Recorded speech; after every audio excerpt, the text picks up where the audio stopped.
I never thought everything Brad had done to me would one day bring me to this point. But life has a way of cornering you at the most unexpected moments.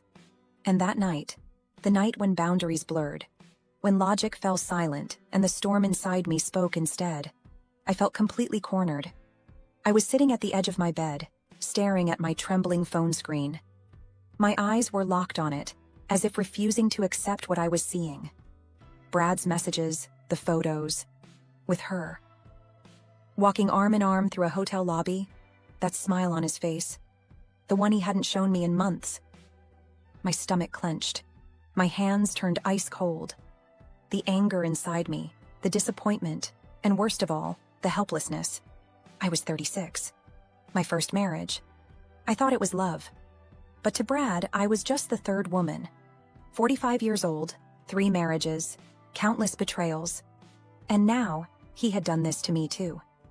Brad would never know what he had pushed me into tonight. I didn't deserve this, and I wasn't going to hold myself back anymore. Tonight was that night. Throughout this marriage, Brad had always treated me however he pleased. In the beginning, everything was perfect. He was affectionate, made me feel special. But then, the last couple of years, he had become cold, distant, almost like a stranger. And now, there he was, with another woman in a hotel, arm in arm, as if I had never even existed in his life. I took a deep breath. I had to do something. I couldn't just sit here, in this bed, drowning in this feeling of helplessness. Suddenly, I stood up. Without thinking, I walked out of my room. The hallway was dark, only dimly lit by a small nightlight. My feet knew exactly where they were taking me, but my mind refused to process it. I was going to Dean's room, Brad's son from his first marriage. Dean, 23 years old, had just graduated from college. He had come home for the summer, and ever since Brad left, it had just been the two of us. But the real issue was, we hadn't spoken in days. Because that night, that moment, something happened between us. We had run into each other in the kitchen. We were just drinking wine, just talking. Brad's absence had affected both of us, though neither of us said it out loud. And then, it happened. Dean looked at me differently. His eyes softened, but beneath that softness was something intense, something I had never noticed before. And I responded to it. Without thinking too much, without questioning it too much. We kissed. But just seconds later, we both stopped. "This is wrong," I said. Dean had stepped back, held his breath, and whispered, "Yeah." Since that night, we hadn't spoken at all. But now, tonight, with Brad's betrayal tearing down every wall inside me, with my loneliness suffocating me, I didn't want to think about boundaries anymore. I took a deep breath and opened his door. Dean was lying on his bed, staring at the ceiling with his headphones in. When I stepped inside, he slightly lifted his head, his eyes gleaming in the darkness. For a moment, his face froze when he saw me. "Candace?" he said, his voice sleepy but cautious. I couldn't say anything. I just stepped inside and closed the door behind me. At that moment, our eyes met. And in that moment, everything came rushing back. Before Dean and I take things further, make sure to subscribe to my channel and turn on notifications. If you want more content like this, don't forget to like and comment. Trust me, the ending of this story is going to be so exciting. When I walked into Dean's room, my breath was uneven. My heart was pounding hard in my chest, and I was still clutching my phone tightly. My hands were shaking so badly that I could barely focus on the screen. Finally, I lifted my head and looked at Dean. My eyes were burning, but I wasn't crying. I took a shaky breath and stepped closer to him. "I was looking at the Instagram page of the hotel Brad is staying at," I said, my voice rough with emotion. Anger, heartbreak, frustration, it was all tangled inside me. And here it is. The photo I saw in the stories. I held the phone out toward him. Dean sat up on his bed. He was wearing a black, slightly loose t-shirt, the sleeves rolled up, making the muscles in his arms stand out. His hair was a little messy, still damp. He must have showered before bed. His expression was tense, a reflection of the long-standing resentment he felt toward Brad. He took the phone from my hand, scanning the screen quickly. Brad, laughing with her in the luxurious hotel lobby. that familiar gleam in his eyes, the same way he used to look at me in the beginning. But now I knew better. That look had always been just an illusion. Dean took a deep breath and turned his gaze to me. "Candace, I know exactly how you feel." His voice was deep, but softer than usual. His eyes locked onto mine. "But I need you to know something. I stopped caring about Brad a long time ago. And I never want you to feel like some unimportant third wife because of him." I wanted to say something, but the words caught in my throat. Dean glanced back at the phone, frowning as he shook his head. "That guy is good-looking, has money, and knows how to talk. People believe whatever he says.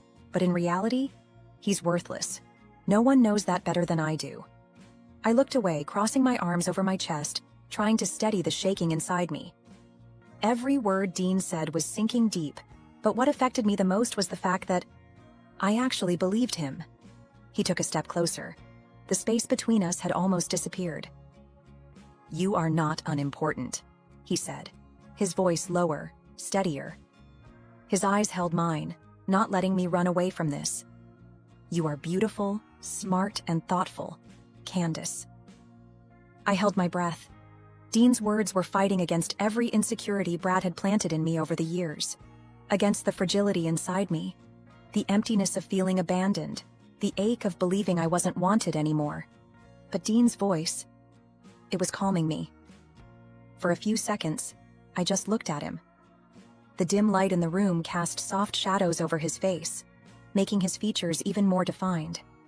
The strong jawline, the slightly messy hair, and, most of all, his eyes. Brad's eyes always carried some kind of calculation. But Dean's, all I saw in them was truth. My arms dropped to my sides without me even realizing it. Something was burning inside me. But it wasn't anger. Dean lowered his head slightly, his gaze tracing over my face. "We haven't talked in days," he murmured, his voice barely above a whisper. "And we both know why." I swallowed hard. Yes, we both knew. That night, that moment. Under the dim kitchen lights, just a few steps apart, lost in the emptiness we both felt in Brad's absence, we had kissed. And seconds later, realizing what we had done, we had pulled away. I had said, "This is wrong." Dean had just stood there, staring at me, not even breathing for a few seconds. Yeah, that was all he had said. But the hesitation in his voice, did he really believe it? Or was he just saying what he thought he was supposed to? Since that night, we had been avoiding each other. But now, we weren't running anymore. Dean took another step closer. His hands slipped into his pockets like he was trying to keep himself in check. His eyes locked onto mine. "I don't want to deny this, Candace," he said in a low voice. "And neither do you." I shivered. His words hit me deep. Dean was right. I didn't want to deny it. This wasn't about Brad's betrayal. It wasn't even about loneliness. This was about Dean. He made me feel things Brad hadn't made me feel in years. To be noticed, to be seen, to be wanted. And now, as he closed the space between us, I couldn't ignore what was burning inside me anymore. Dean lifted his hand slightly. His fingertips brushed against my arm, just the faintest touch, like a spark. I looked at him. His eyes weren't asking a question. He already knew the answer. And in that moment, I stopped thinking about right or wrong. In that moment, I just felt. Dean's eyes stayed locked onto mine. The quiet confidence in them, the steady calm, silenced the storm inside me, even if just for a second. "You can sleep here tonight, if you want," he said, his voice low and sincere. A simple sentence. But the meaning behind it said so much more. I hesitated for a second. Did I really want this? Brad's absence, the betrayal I had just uncovered, the emptiness inside me, everything was pulling me toward Dean. But none of those things were the real reason. The real reason was Dean himself. I didn't answer, but my eyes spoke for me. Dean didn't say anything either as he walked toward the bed, pulling off his shirt before lying down. His body stood out in the dim light, his broad shoulders, strong yet relaxed frame. Heat radiated from my skin, yet I wrapped my arms around myself as if I were cold. Taking a deep breath, I slowly sat down at the edge of the bed. My hands rested on my knees for a moment, and I could feel my heart pounding wildly. Should I lie down next to him? Dean lifted his head slightly, looking at me. "Don't be afraid, Candace," he said, his voice soft but firm. "Just sleep, okay?" Finally, I slowly lay down beside him. There was still a gap between us, but the air in the room felt heavy. Dean's breathing was slow and steady. Mine, on the other hand, was erratic, my chest rising and falling too fast. Everything I was feeling was too much.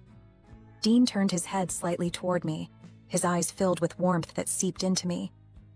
"Brad is an idiot," he whispered, "for losing a woman like you." I closed my eyes. Dean's words were gently piecing together the broken fragments inside me. It wasn't just his tone that soothed me. It was him. His presence. For a few minutes, we didn't speak. Only the sound of our breathing filled the quiet room. The tension inside me was slowly unraveling. Being next to Dean, for the first time in a long time, I felt truly at peace. But that peace was slowly turning into something else. Without realizing it, my body was inching closer to his. When our feet brushed against each other, I froze for a moment. But Dean didn't pull away. In fact, he moved closer. His chest was nearly touching my shoulder, his warmth seeping into my skin. I swallowed hard. My heart pounded so loudly, but I couldn't say anything. Dean slowly lifted his hand, his fingertips grazing the top of my arm. His touch sent a storm through me. I took a deep breath, my eyes unconsciously drifting to his. Dean was looking at me too. The moment our eyes locked, the pull between us felt tangible. We just froze there. My plan was simply to sleep here, just to find some peace. But this moment, this was so much more than that. Dean's eyes flickered down to my lips, and mine to his. 1 second. Then another. And suddenly, we both moved at the same time. The moment our lips met, the feeling that exploded inside me was beyond words. It was so natural, so inevitable. The kiss was soft but deep. Dean's hand slid to my cheek, his touch igniting a fire within me. My body turned fully toward him. And stopping him? That thought never even crossed my mind. All night we had been running from the truth, but now we both accepted it. Maybe this was wrong, but everything it made me feel was completely right. I stood up, my chest rising and falling rapidly. My hands reached for my phone, my fingers shaking as I looked at the screen. The pictures were still there. Him, with that woman, that smug smile on his face. A wave of anger surged through me so fast that my fingers trembled. Then my eyes drifted toward Dean. He was lying on the bed, stretched out, one arm resting behind his head, watching me. His gaze was dark and unreadable, but I could feel it. And having his eyes on me, it ignited something entirely different inside me. I took a deep breath. I wasn't going to feel guilty for this. Brad had already set me free. I reached for the straps of my dress, slowly sliding them off my shoulders. The moment my body was released, I felt like every invisible chain inside me shattered. Dean didn't look away. For a few seconds, neither of us spoke. Then, in a low voice, I murmured, "I guess Brad finally unlocked the chains on my ankles tonight." Even I could hear the change in my own voice. I'm not holding myself back anymore. Whatever my body wants and whatever I feel, I'm going to let it happen. Dean's breath caught. My words hung in the air between us, heavy and electric, like we were both trying to process what they really meant. But for me, everything was already crystal clear. Slowly, I stepped forward. I climbed onto the bed, placing my knees on either side of his legs. Dean's eyes locked onto mine. Excitement, surprise, and something much, much deeper. At that moment, I knew there was no turning back. And I didn't care. All I wanted now was to feel. And so it would be. Dean's hands made a few slow movements. I put my hands on his shoulders and looked into his eyes, and I felt something big inside me, something big and something that made me feel alive. I closed my eyes and lifted my head to the ceiling with this warmth inside me. Dean, everything you made me feel is so big. Thank you so much, Dean replied. You're beautiful, Candace, more beautiful than I could ever imagine. We were both out of breath already. My body contracted and my legs trembled. I had to pause. I looked at Dean and wanted to say a few words, but I could only say Dean in a loud voice. I put my hands on my legs and pressed my fingernails into them. We both turned red. I was always the lead. I loved it. I was too out of it to control my movements. Dean was just watching me in amazement, in love, in awe. I got tired and lay down. This time Dean sat up and looked at me, smiling slyly as he said, "Are you okay?" I just nodded my head in agreement. This time Dean looked very excited. I was wringing the sheets with my hands, and in my mind, betrayal, Brad, the day in the kitchen, all went through my mind one by one. I was reacting out loud now. "Dean, don't be scared. We both want the same thing," I said and encouraged him, and he understood that he was relaxed and not nervous at all. Dean let himself go completely. Taking a few big, fast, deep breaths, he lay down next to me. Dean tilted his head slightly. His eyes locked on mine. "Do you regret it?" he asked, his voice low but filled with curiosity. I shook my head slightly, my gaze drifting toward the ceiling. "No," I said, without a second thought.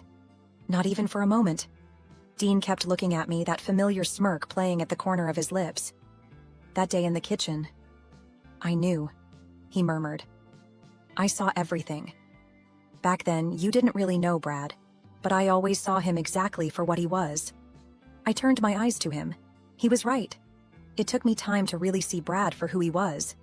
But Dean had always known." The weight in my body drowned out the mess in my mind. "Brad?" I started, but I didn't finish the sentence. I sighed, then smiled. "I don't think you realize how happy I am right now, and I can't even feel my legs." Dean let out a soft chuckle, his fingers slowly tracing over my arm.